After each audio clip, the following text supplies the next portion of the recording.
Hi, my name is Stephanie Yvonne Farron, and I was born in Washington State. I'm autistic with selective mutism, and this video has taken me a very long time to be able to make. I was going to use cards and write the words down, but I think it's very important that my voice is heard. I don't speak to people very often because I'm terrified of them. I like to keep my head down, just get work done, and say to myself, I love life deeply and compassionately, love other people. I don't understand why human beings treat each other the way that they do. But right now I need help, and I really need my voice to be heard, and also for my sons. My sons are Joseph and Matham.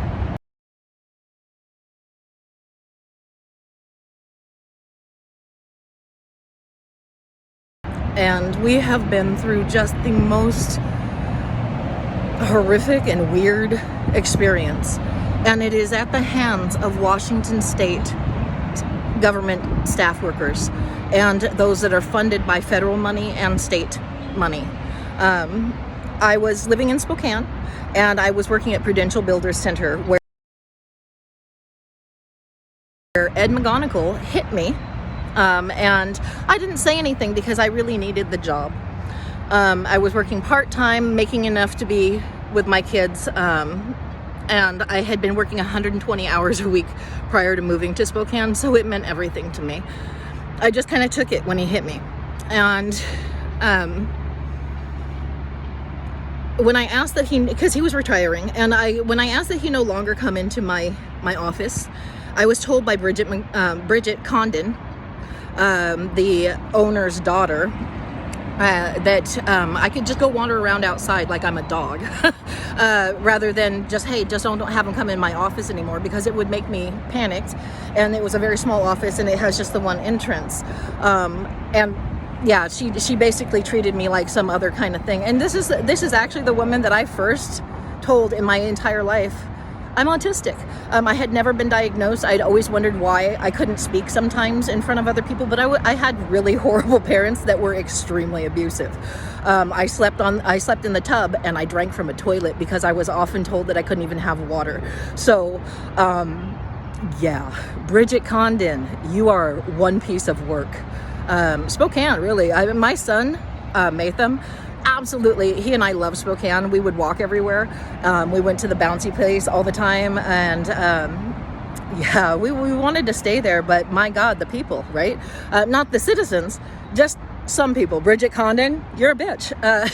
You are a big ass cunt. And then, so when I told her that was actually unacceptable and that I was going to quit, and she was going to have somebody else come in, and I let her know that when I was training them, I would be absolutely frank with them as to why I was leaving the position.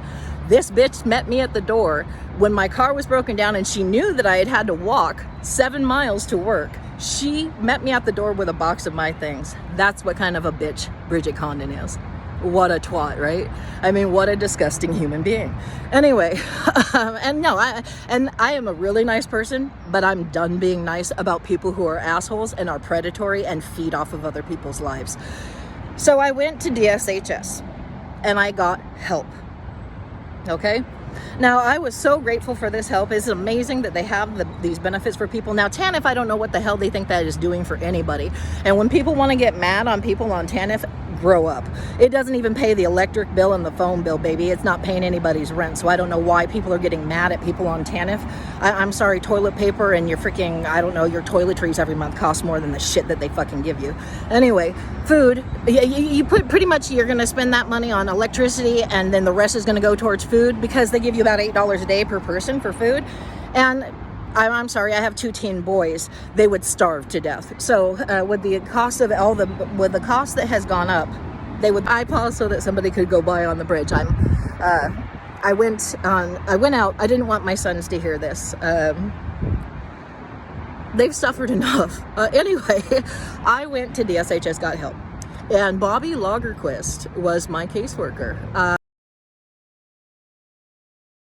She offered me to enter this program that was through Career Path Services.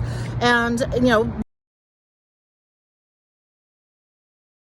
because TANF doesn't pay the rent, but that would, because it was a minimum wage job, which is a lot less money than I'm used to making. But hey, I was living in Spokane, that paid the rent, right? So I took this job at Spokanimals, and I worked there. By the way, Career Path Services says that you can only work their assigned hours, even if you did work over. And yes, you didn't pay me for the time that I was there. And I'm not talking about Spokanimals because it's not their fault. That was your program. You're the criminal aspect, not the place that you're saying that you're trying to help while you're using people. No, that's you, sweetheart. Anyway, I took the job at Spokanimals, which would have covered the rent, but you're supposed to go to required classes, right? Now, Career Path Services receives funding from the federal government, from the state, and from many state programs. And they were at this finance class, money, for people who have no money. They had David Ramsey material with spaces even to put ties, with this ugly, hateful Christian man walking across the screen making jokes about incest, making jokes about non-believers, just the most disgusting and vile human being. I don't know why. Like, ugh, gross. He's like the fleecer of his flock, those prosperity preachers, like that really crazy guy down in Texas that just rips everybody off and he's always smiling. He's kind of creepy. Anyway, they had this religious material in finance class. Now I'm sitting there going, you're fucking shitting me, right? Like, this is insane.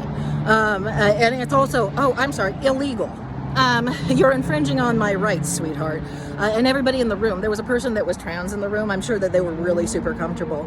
Anyway, I didn't say anything at the class. I went back and I contacted my caseworker. I said, hey, they have religious material at this class. That's illegal. And she immediately she calls me and she says, don't do anything.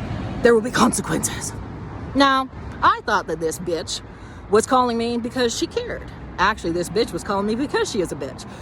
She and Career Path Services immediately begins to retaliate, lie, and hide.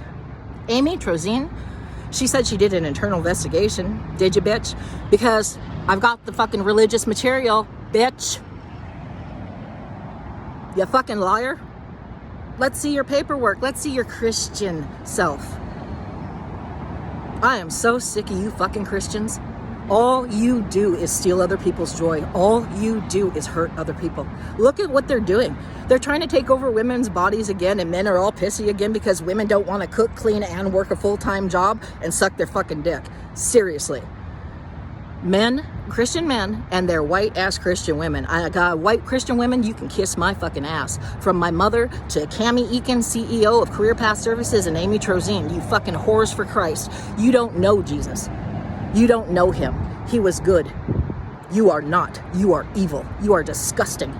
You do not get to force your fucking bullshit, then lie about it in document and paperwork. Hey, yeah.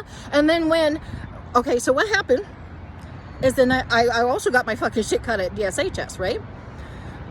Lost a job that was paying the bills because, hey, they're not going to have somebody tell them, right? I went into the Trent CSO with my son Matham.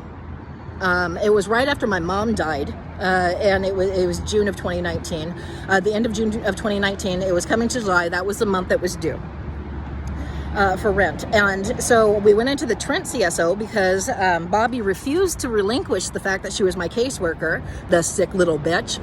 And we went into the Trent CSO, and I asked to talk to somebody there to explain what was happening, and they chased us out. They literally chased me and my son out, refusing to speak to us, these disgusting human beings.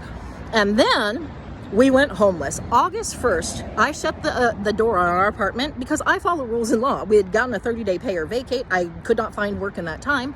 I did not have any money to pay them. We shut the door on all of our belongings, their beds, everything we owned, except for what we could fit into a Suzuki Aereo. And we went homeless. I will never forget that. I will never forget taking the key back out and knowing that I was saying goodbye to everything and that we were going into my little tiny black car. to go homeless with my sons. And not because I'd done something wrong, not because I'm a bad person, not because I'm lazy, but because disgusting, evil-ass human beings and their bullshit God. It is a bullshit. Bullshit, ladies. Bullshit. Jesus don't know you, honey. Ugh.